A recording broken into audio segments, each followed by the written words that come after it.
being here. My name is Matt O'Malley. I am the City Council President Pro Tempore.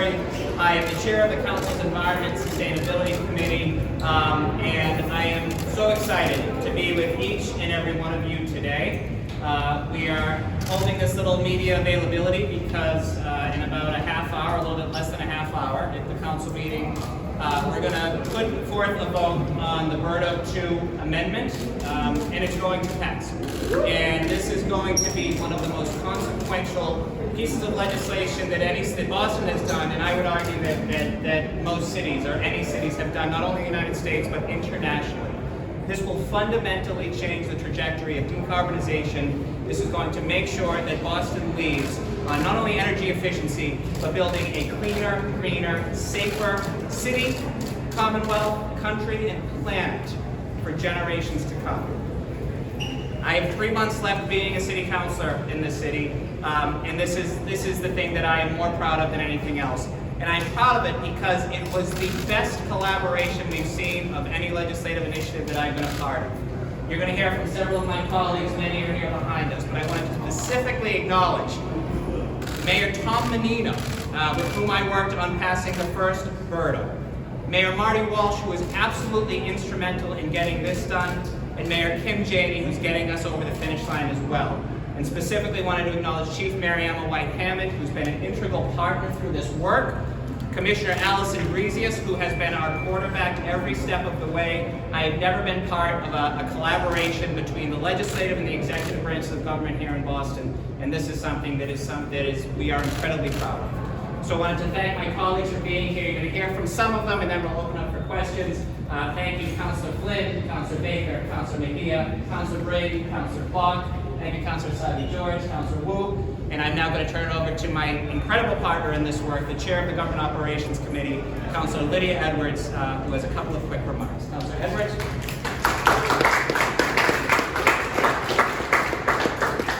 Thank you all for being here, and I will be brief because we are going to make history shortly.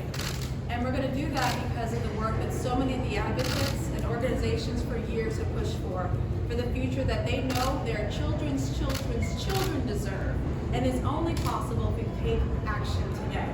What I am so incredibly excited about is that the coalition that has come around this legislation involves developers, it involves unions, it involves activists, it involves everyday people who understand we as Boston have to lead at this moment. I'm particularly excited about this because too often in the conversation about climate change, we find that labor and activists, or those who support reforming our government for climate change purposes, are at odds. This is the perfect marriage between the two of them. We're either going to be retrofitting buildings, or we're going to build more efficiently. Either way, that means good jobs, good green jobs for generations to come. I want to thank so much for the activists, as I said, their support, your criticisms, but also your accountability dwarfed anything that came in from those who didn't want this to happen. You were behind us all the way. And most importantly, I just want to thank Councilor O'Malley and your leadership. I can say it will be deeply missed in many cases, but it's your legacy that will continue on when you leave this body. What you did and what we're able to continue to build on. This is a living, breathing law that we will come back to make sure that we have the Boston we all deserve. Thank you. Thank you, Lydia. You know, one of the things that I'm most excited about this, not only will this help us decarbonize our building, a small number or percentage in terms of all of our buildings, but ones that have an enormous impact. 60% of all greenhouse gas emissions come under this ordinance, which is just about 4% of all buildings in Boston. But it's not only the environmental aspect, it's about environmental justice. And my colleagues and the advocates have worked hand in hand with me to make sure that one of the reasons why this ordinance is better than anything that we've seen around the country, I would even argue around the planet, is that it's absolutely rooted in the time that we are in and making sure that we're able to fund other projects rooted and always through the eyes of always through the lens of equity, and making sure that we're able to build new renewable infrastructure. We're going to put a premium on environmental justice communities. That's one of the things I'm most proud of. And that's largely been driven by the folks behind me who've made sure, working together, that we've been able to do this. So I'm going to ask two councilors to speak on this, and two women who will have an enormous impact to make sure that we do this right going forward.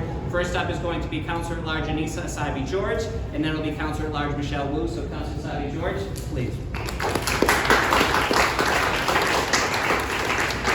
excited today to join my colleagues in support of this BERDO 2.0. Special thanks to Councilor O'Malley and many advocacy organizations who have been an important part of this work, and for sure will be an important part of this work going forward for many, many years, if not in likely generations to come.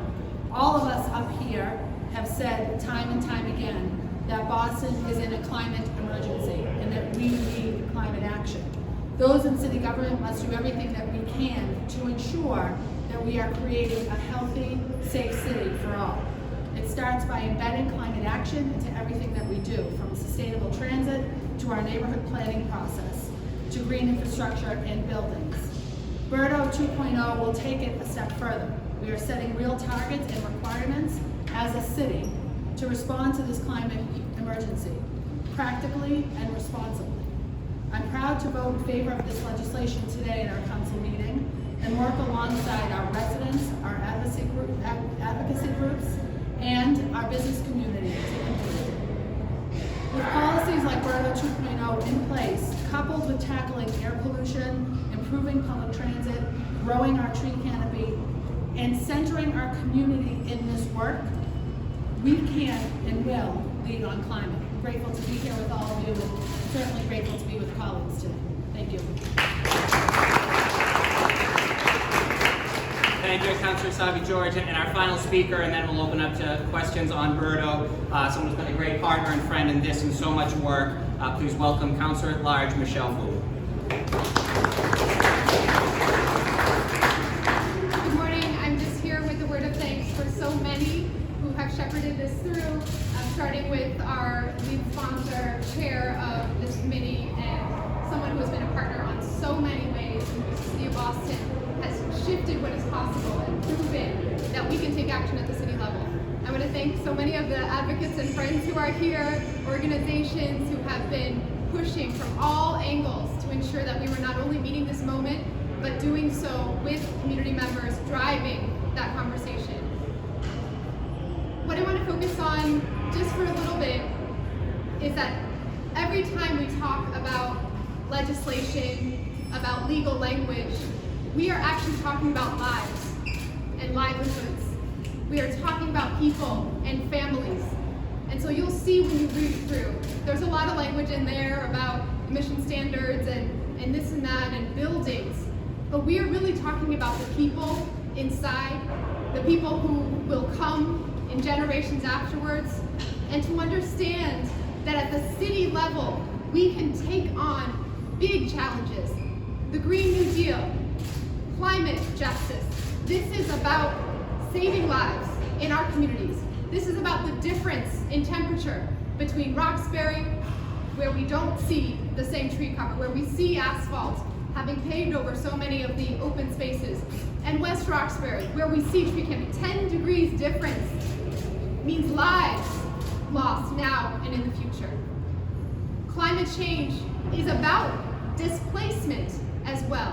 When we see the waters coming, when swaths of our city may become uninhabitable, that will only accelerate what we're already seeing across the world in terms of climate refugees happening, exacerbating the inequities, the gaps that Black and brown communities are already bearing right here, right now in Boston. And so most of all, I just want to end with the thanks that this is now the new starting point. There's a lot more work to be done. There's so many people I want to give a special thanks to Chief Mariama Whitehammond for making sure that Boston, even before her time in government, but especially now, is meeting that challenge. We need to make sure that we are stepping up right now for lives, for livelihoods, to step into the opportunity that this represents for our city. I can't be more excited to make it real in a couple minutes here. Thank you so much, Councilor O'Malley, and everyone for being here.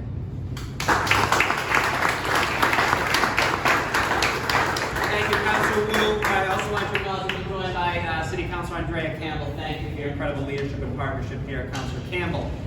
So very briefly, before questions, we will vote on this today.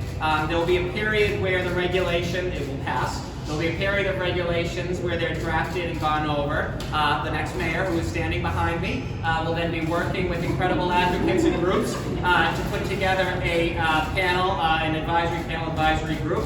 And in 2025 is when the work is really going to, well, the work begins upon passage and upon signing by the mayor. I want to thank again Mayor Janey, who's been a great partner of this and a big supporter of this. And in 2025, we're going to start to see those aggressive but achievable metrics. And then every 5 years thereafter, we're going to make sure that the Environment Department absolutely has the resources they need to make sure that this is done well, this is done right. But again, make no mistake, this is an absolute game changer, folks. So thank you very much.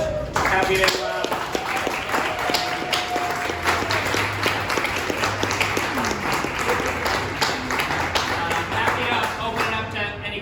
I would just ask that they be specifically related to BERDO. I'm sure my colleagues will answer other questions if asked. What's the reaction been from the business community to this idea? Has there been any pushback? So one thing I've spent, the beauty of not running for office this summer is I've had time to engage with many relevant stakeholders, and I've had meeting after meeting with industry groups, with folks who have said almost to a person, we want this to happen, we have some concern, can you explain it? And we have run as ecumenical a process as possible. So an organization, you know, that may have had some concern, we've incorporated their feedback.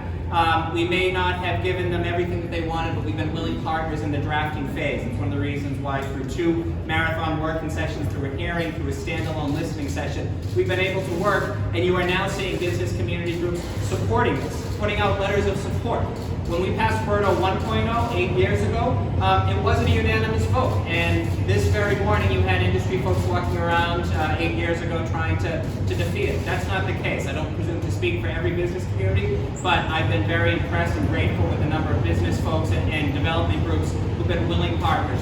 They understand and recognize the existential threat that is climate change and why it is so important. If we want to get serious, we have to start with our buildings.